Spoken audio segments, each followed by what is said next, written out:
There's never been two diseases in the world. The one disease is inflammation, and it is acquired by the things that you eat. What you eat will determine how you live, how you behave, how you even relate to you. I am not a medical professional. The information provided in this video is for information purposes. Please consult with your healthcare provider for medical advice. According to Dr. Sebi, detoxification is at the heart of ridding the body of the herpes virus. There is no other way that will bring the necessary results. The 3 things that Dr. Sebi says that you must do to rid the body of the herpes virus is 1. Stop putting acid foods in the body. In fact, stop eating. 2. Cleansing the body of toxins and acids, which also increases oxygen to the cells using alkaline herbs. And 3. Feeding the body nutrients to repair, rebuild, and strengthen at a cellular level.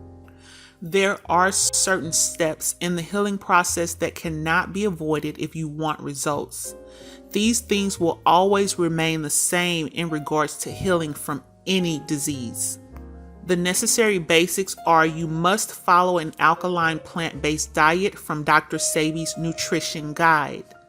You must eat mostly raw fruits and veggies, especially if you're healing from a disease such as herpes. You want to avoid sugar and starches because this causes inflammation and it triggers outbreaks. And you want to drink a gallon of natural spring water per day. Fasting on water while taking your herbs is a great way to start with a detox. Tamarind juice is also great to consume as well as green juice and smoothies if you are having a hard time fasting. You want to be sure to consume herbs that will help to nourish and replenish the body while it strengthens the immune system. Dr. Sebi says that there are 2 parts of healing. One is cleanse the body. The body must be cleansed on an intracellular level through detoxification in order to purify each cell in the body. You need to focus on removing the mucus. And 2, revitalize the body. The body will then rebuild and rejuvenation will take place. You also want to consume lots of sea moss and iron. As I discussed in my previous video, healing starts in the gut. So you want to cleanse the colon and reintroduce foods that are alkaline that will help to heal the body. These are a few things that you always want to start with whenever you're healing from any disease. So it's going to be repetitive as far as when you begin healing. The process of starting is pretty much the same. Where it may vary is in regards to the herbs that you take that will target the specific disease that you are trying to heal from. And if you have any particular illnesses or medical conditions, you may want to tweak things in regards to your fast and things like that. But there will always be basics in regards to detoxification and things of that nature that will always remain the same, including eating from the nutrition guide. When dealing with herpes, you need to remember that the immune system is weak and it must be built back up so that the body can heal.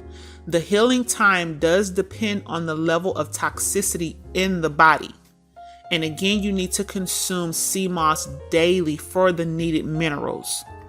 This will build the immune system so that the body can begin to heal. There are certain foods that you want to focus on even on the nutrition guide. So the best foods to consume from the nutrition guide, you want to definitely be eating as much raw as you can possibly eat. Eating raw produces the best results. So eat lots of fresh fruit and veggies. Avoid grains, nuts, and seeds. Again, this is even from the nutrition guide while you are healing. Intermittent fasting from time to time is also very beneficial. If you're not eating foods from the nutrition guide, keep in mind that consuming inflammatory foods such as amino acids feed the herpes virus and will cause flare-ups. This includes gluten, refined sugars, processed foods, and animal products, including meat and dairy protein. You want to also eliminate unnatural scented deodorants, perfumes, shampoos, and other personal items that are not natural and non-vegan to avoid putting extra heavy metals into the body. At the same time, you want to stimulate the lymph system through walking, exercise, dry brushing. You can also do rebounding, which is basically jumping on a trampoline as well. According to Dr. Sebi, in order to rid the body of disease, you must cleanse the skin, the liver, the gallbladder, the lymph glands, the kidneys, and the colon. This remains the same with any disease, so this will be another thing that will be repetitive because there are certain steps that you must follow regardless of what the disease or condition is. I'm going to go over a few herbs, foods, and or oils that help to cleanse each of these organs, as well as other herbs that target herpes in the body. I'm going to start with the cleansing herbs, which would be the first group of herbs that you want to take. The first is sarsaparilla. It targets herpes and it feeds the body iron while nourishing and purifying the blood. It is also the best source of iron and necessary for healing. I highly recommend that you get Jamaican sarsaparilla. Next is burdock root. It will cleanse the liver and the lymphatic system. Dandelion cleanses the it cleanses the kidneys and the gallbladder. Elderberry will help to remove mucus from the upper respiratory system. Mullein will cleanse the lungs and it activates the lymph circulation in the chest and in the neck. Chaparral will cleanse the lymphatic system and it clears heavy metal from the blood, and it will also cleanse the gallbladder. Eucalyptus can be used to help cleanse through the skin through steaming, but you can also do things that produce perspiration, including being in a sauna or if you're out in the sun, exercising, things of that nature. Guaco, it cleanses the blood. It also heals wounds. It will increase urination, which will help to cleanse the body while you're detoxing as well. It will promote perspiration. You want to make sure that you're drinking lots of water when you're taking this. It does improve the digestion and it promotes a healthy respiratory system. The leaves are used to treat certain venereal diseases. They also help to relieve pain, reduce inflammation. It will expel phlegm and it will kill bacteria. But keep in mind that it will also thin the blood, which is beneficial for those of you who may have hypertension as well. Cilantro. I know that some people have lists that do not have cilantro. I have cilantro listed. It was listed when Dr. Sebi was still alive, and I currently still use that list. However, Dr. Sebi did mention culantro as a actual alkaline version.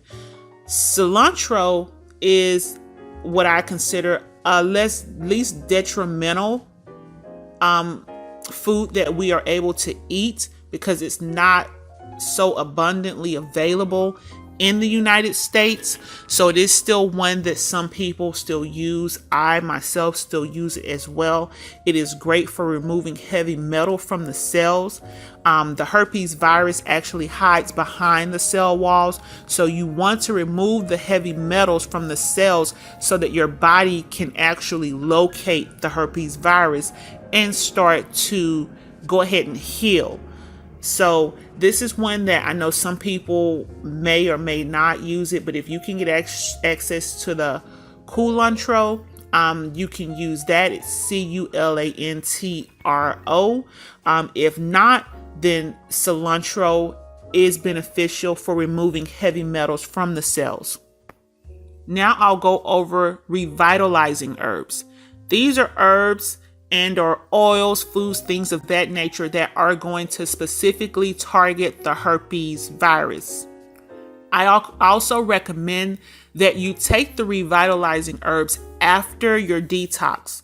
So when you're detoxing, you want to take your cleansing herbs and things like that so that it can clean your body out. Then you want to reintroduce the revitalizing herbs. This is when you're eating your alkaline foods and things like that. You want to go ahead and take the revitalizing herbs. However, if your body can handle a prolonged fast, you can take the revitalizing herbs after you've done your cleanse, and then take that while you're still fasting, and it should give you faster results.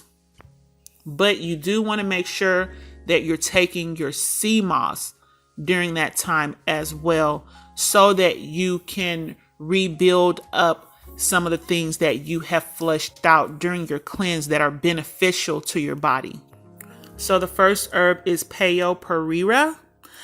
It effectively suppresses the herpes virus.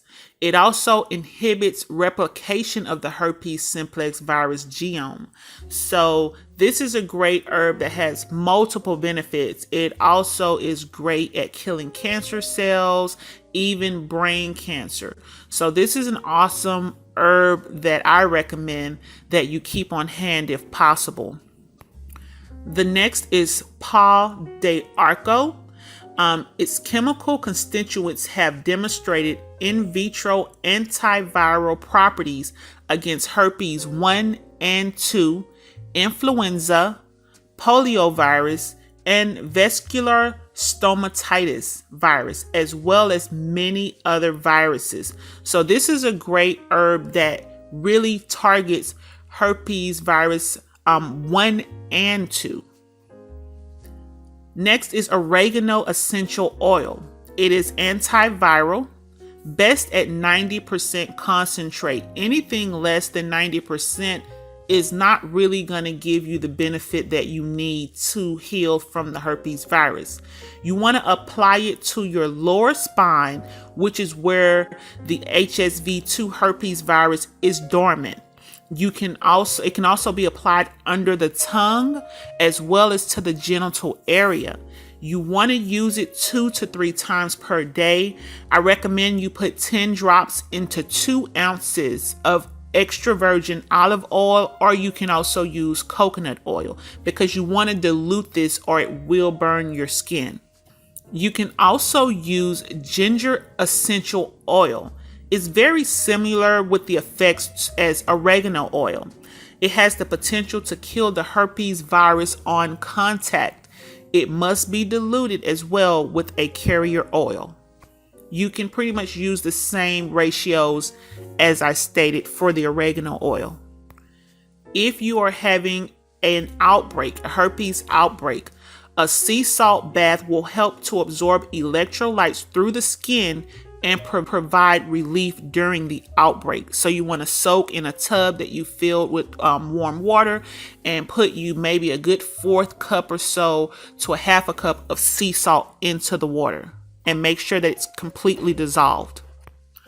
Some herpes viruses can be triggered by stress, so I'm going to go over some adaptogens.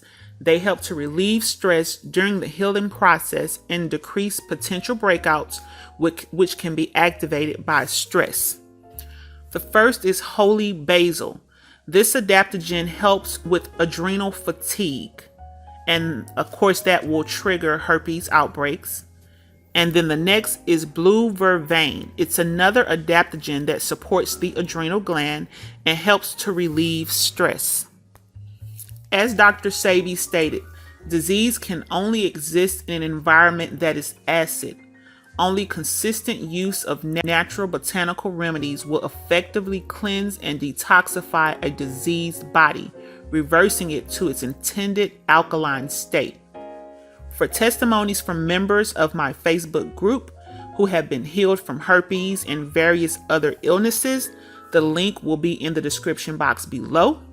You can also download a copy of Dr. Sebi's nutrition guide and purchase some of the herbs mentioned in this video on my website, www.alkalinemillideas.com. I am receiving requests daily from some subscribers who would like for me to make more videos like this. So I will be producing more videos as well as more recipes. I appreciate it if you like this video, subscribe, and comment if you have any questions or concerns.